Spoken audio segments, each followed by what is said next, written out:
Everyone, welcome back to my channel. कैसे हैं आप सब लोग? आई होप आप सब लोग बहुत अच्छे होंगे। तो फ्रेंड्स, आज है मदर डे, तो आप सभी को मेरी तरफ से हैप्पी मदर्स डे एंड मेरी मॉम को भी हैप्पी मदर्स डे। आज का जो डे है वो काफ़ी स्पेशल डे है, क्योंकि जो हमारी मम्मा है वो हमारी जो लाइफ में बहुत ही ज़्यादा स्पेशल होती है। तो आज का जो डे है वो भी बहुत ही ज़्यादा स्पेशल है।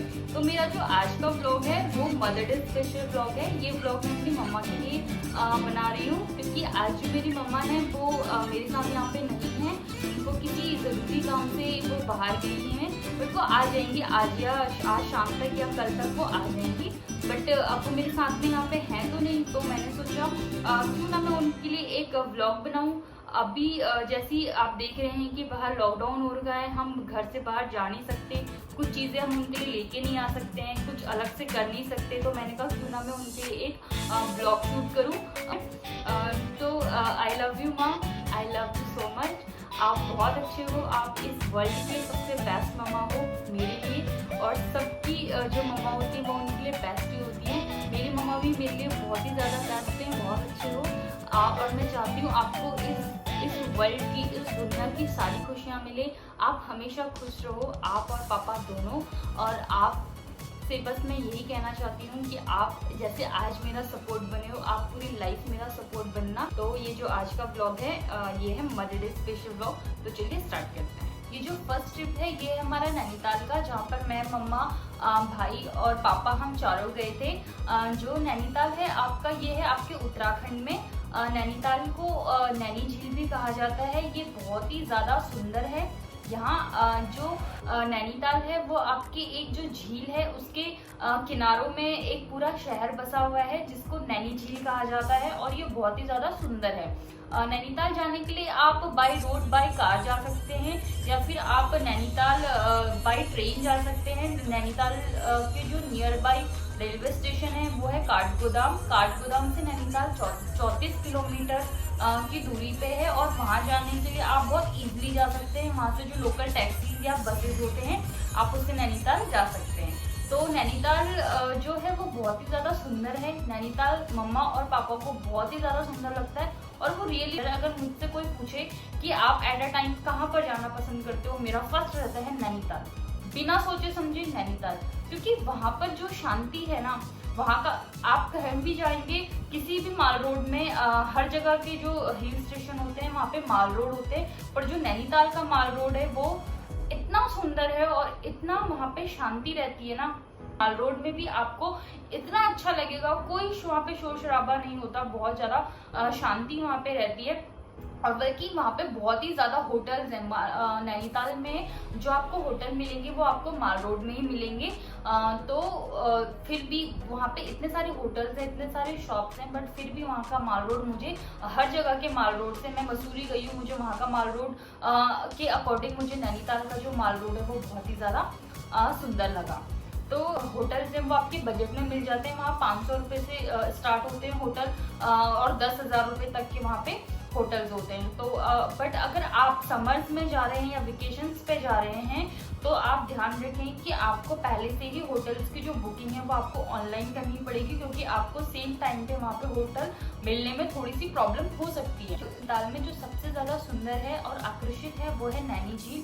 नैनी झील एक पहाड़ के बीच में है, और जो नैनीताल शहर है वो नैनी झील के आसपास की जो पहाड़ी है उसके ऊपर वो बसा हुआ है। यहाँ के जो हरे भरे पेड़ हैं वो नैनी जो झील है का पानी है उसके ऊपर उनकी परछाई पड़ती है, जिससे नैनी झील का पानी आपको ग्रीन कलर का दिखाई पड़ता है, जिस कारण झील का जो पानी है वो बहुत ही ज़्यादा सुंदर दिखता है। झील में आप बोटिंग कर सकते हैं, बोटिंग कर सकते हैं नहीं, बोटिंग आप ज़रूर करिए। हमने भी वहाँ पर बोटिंग की और बहुत ही ज़्यादा वहाँ पे अच्छा लगता है बोटिंग करने के बाद, क्योंकि जब आप वहाँ पे बोटिंग करते हैं ना, वो झील के ऊपर, और वो हवा जो जब चलती है ना वहाँ पे, वो हवा इतनी ज़्यादा ठंडी होती है। समर में भी वो हवा आपको बहुत ही ज़्यादा ठंडी लगती है। ठंडी झील पड़ती है जहाँ पर है माँ नैना देवी का भव्य और बहुत ही सुंदर मंदिर। तो आप इस मंदिर के दर्शन जरूर करिए। ये जो मंदिर है ये नैनी झील के किनारे ही स्थित है, और ये नैनीताल में का एक पवित्र स्थल है। नैना देवी माँ का मंदिर। तो आप इस मंदिर में जरूर जाएं। और इस मंदिर के ही पास में आपको बहुत बड़ी भोटिया एक मार्केट है, बाजार है, और उसी के आसपास बहुत छोटी छोटी काफी सारी शॉप्स हैं। तो आप वहां से जो भी आपको खाना है या कुछ भी लेना है वो आप वहां से ले सकते हैं। नैनीताल के पास एक टिफिन टॉप्स है, जहाँ पर से नैनीताल को अगर आप देखेंगे तो वो एक पहाड़ के ऊपर से बहुत ही सुंदर सा ऐसे मैंगो की शेप में आपको झील दिखाई देती है। आप अगर कभी भी कहीं घूमने का आप एक प्लान बनाते हैं तो आप अपनी उस लिस्ट में नैनीताल को जरूर ऐड करिए और नैनीताल आप जरूर जाइए, क्योंकि नैनीताल रियली में बहुत ही ज्यादा सुंदर है। तो ये नैनीताल हमेशा फर्स्ट और हमेशा से बेस्ट रहा है।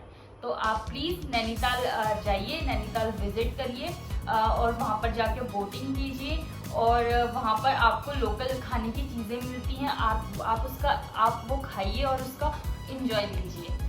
तो चलिए स्टार्ट करते हैं। सेकंड जो हमारा ट्रिप था वो हमारे ही उत्तराखंड में रामनगर में स्थित गर्जिया देवी माता मंदिर है, जो कि बहुत ही प्रसिद्ध मंदिर है और बहुत ही ज्यादा इसकी मान्यता है। ये मंदिर जो रामगंगा है उसके ऊपर ये स्थापित मंदिर है। ये बहुत ही पुराना मंदिर है। माता को गिरिजिया माता भी कहा जाता है और गर्जिया माता भी कहा जाता है। यह मंदिर माता पार्वती जी का मंदिर है। फिर एक जो छोटी पहाड़ी होता है उसके ऊपर ये बना हुआ है। गिरजिया माता को गिरजिया माता इसलिए कहा जाता है क्योंकि यह गिरिराज हिमालय जी की पुत्री होने की वजह से इनका नाम गर्जिया माता के नाम से हम इनको जानते हैं। और इस मंदिर की यह मान्यता है कि यहाँ पर जो भी सच्चे मन से यहाँ पे जाता है तो माता उनसे प्रसन्न होकर उनकी जो भी इच्छाएं होती हैं वो पूर्ण कर देती हैं। और यहाँ पर जो भी लोग आते हैं जब उनकी इच्छाएं पूरी हो जाती हैं तो वो यहाँ पर आकर अपना माता के चरणों में एक घंटी जो होती है उसको चढ़ाते हैं कि माता आपने जो हमारी इच्छा है, हमारी मनोकामनाएं पूरी कर दी। तो उसकी खुशी में वो माता को घंटे और घंटियां अर्पित करते हैं। तो जो गर्जिया माता मंदिर है वो आपका रामनगर से कुछ किलोमीटर की दूरी पे ही स्थित है। और गर्जिया माता मंदिर बहुत ही ज्यादा सुंदर मंदिर है क्योंकि ये पहाड़ी की चोटी पे है। यहाँ पर बहुत छोटी छोटी सीढ़ियां बनाकर आप इसमें यहाँ पर जा सकते हैं। और यहाँ तो आप गर्जिया देवी माता मंदिर भी जरूर जाएं। हम भी गए थे, इसलिए वहाँ पर जाकर हमको बहुत ही ज़्यादा अच्छा लगा। जो हमारा अगला ट्रिप था वो था केदारनाथ और श्री बद्रीनाथ जी का, बद्रीनाथ धाम जी का, जहाँ पर भी मैं, मम्मा, पापा और भाई हम चारों गए थे। यहाँ पर जाने का मम्मा का बहुत ही ज़्यादा मन था। उनकी बहुत ही ज़्यादा, कहते हैं ना, एक हमारी मनो इच्छा होती है कि हमको यहाँ पर जाना होता है। तो इसलिए हम लोगों ने ये ट्रिप प्लान करा और हम वहाँ पर गए। जो केदारनाथ है वो 12 ज्योतिर्लिंगों में से एक है। हम हिंदू धर्म में हमारे 4 धाम हैं, केदारनाथ, बद्रीनाथ, गंगोत्री और यमुनोत्री। तो आप पहले यमुनोत्री, फिर गंगोत्री, केदारनाथ एंड बद्रीनाथ, कहीं से भी आप इनको स्टार्ट कर सकते हैं। हम लास्ट ईयर गए थे केदारनाथ एंड बद्रीनाथ। हमारा और मन था यमुनोत्री और गंगोत्री जाने का, बट कोविड की वजह से हम लास्ट ईयर भी नहीं जा पाए और शायद इस बार भी अभी तक तो नहीं गए हैं क्योंकि अब उसके द्वार खुलने वाले हैं। पर देखिए क्या होता है आगे। रहा सब कुछ सही तो कोशिश और मन है कि हम वहाँ पर जाएं।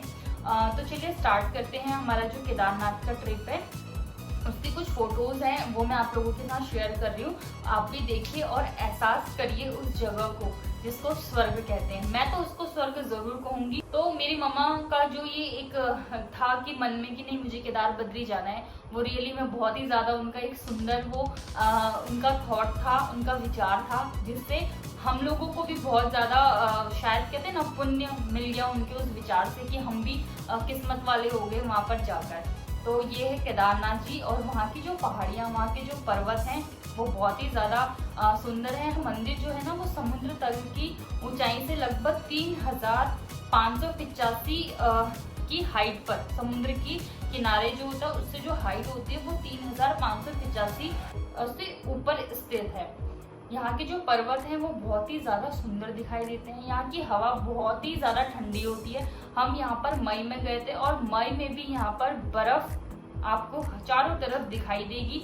और जो वहाँ का पानी होता है वो बिल्कुल बहुत ही ज़्यादा ठंडा होता है। आप उसको नॉर्मली जो आप कहीं से अगर झरने से पानी पीना चाहते हैं तो आप उसको नहीं पी सकते क्योंकि वो इतना ठंडा होता है, पर एहसास बहुत ही अच्छा होता है। तो मेरे लिए केदारनाथ बद्रीनाथ जी का जो धाम है रियली में स्वर्ग है। ये चीज़ मैं मानती हूँ कि हाँ नहीं, रियली में स्वर्ग है। तो उसके बाद हम गए नेक्स्ट डे आपका बद्रीनाथ धाम। जो बद्रीनाथ जी का धाम है वो आप बद्रीनाथ जो मंदिर है वो आपके गढ़वाल क्षेत्र में स्थित है। केदारनाथ भी आपके गढ़वाल क्षेत्र में ही स्थित है।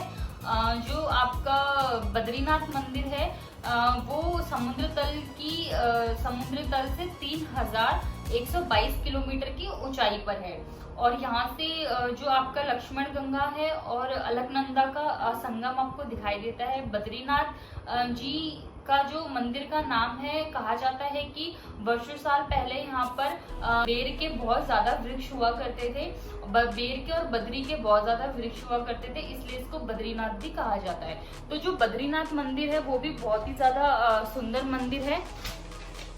केदार जी के धाम को और बद्रीनाथ जी के धाम को मैं स्वर्ग ही कहूँगी, क्योंकि मुझे यहाँ जाके रियली में जो एक वर्ड होता है स्वर्ग को, उसको मैं डिफाइन कर सकती हूँ। अगर मुझसे कोई पूछे कभी कि स्वर्ग क्या है तो मैं कह सकती हूँ केदारनाथ और बद्रीनाथ, क्योंकि अभी मैं गंगोत्री और यमुनोत्री में नहीं गई।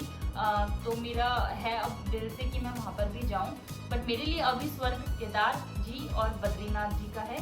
मंदिर है यह विष्णु जी का मंदिर है। कहा जाता है कि वर्षों साल पहले बद्री जी ने कठिन तपस्या करने के बाद शिव जी और पार्वती जी को प्रसन्न करा, और प्रसन्न करने के बाद जब शिव जी और पार्वती जी ने पूछा कि आपको क्या चाहिए, तो विष्णु जी ने कहा कि मुझे ये जो स्थान है ये चाहिए। तो वो स्थान को जहाँ पर विष्णु जी ने तप करा था और जिससे उन्होंने शिव जी और पार्वती जी को प्रसन्न करी, वो जगह को हम बद्रीनाथ कहते हैं।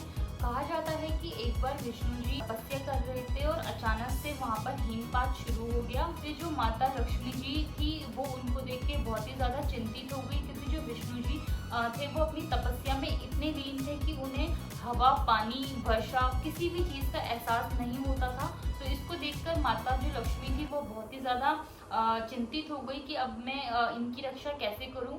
तो माता जो लक्ष्मी है उन्होंने अपना जो रूप है वो एक बड़े पेड़ के रूप में अपने को कन्वर्ट कर दिया, जिससे वो विष्णु जी की रक्षा कर सके। और वो एक बड़ा सा वृक्ष बनकर जितना भी हिमपात उस टाइम पे हो रहा था उन्होंने वो सारा जो हिमपात था वो अपने ऊपर ले लिया, और सालों तक उन्होंने विष्णु जी की उसी पेड़ के रूप में उन्होंने उनकी रक्षा करी।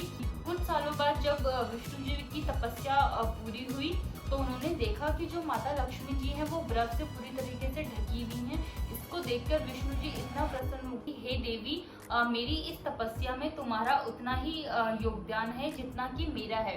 तो मेरे इस पवित्र स्थल पर जैसे ही पूजा मेरी होगी, मेरे ही साथ साथ में वो पूजा आपकी भी मेरे साथ में होगी। तो इसलिए इस जो हमारा ये स्थल है इसको बद्रीनाथ कहा जाता है, क्योंकि जो माता जो लक्ष्मी थी वो बद्री जो बेर का पेड़ है उसके रूप में आई थी। तो उनके नाम से पहले उन्होंने कहा विष्णु जी ने कि मेरे नाम से पहले मैं आपका नाम इसमें अवश्य जोड़ूंगा, तो इसलिए उस जगह को बद्रीनाथ कहा जाता है। और बद्रीनाथ बहुत ही ज़्यादा सुंदर है। वहाँ पर भी ठंड जो होती है वो मई के टाइम पे भी बहुत। बद्रीनाथ से थोड़ी दूर की दूरी पर आपको एक जगह और है जहाँ जो है कि माणा, वो भी बहुत ही ज़्यादा सुंदर गांव है।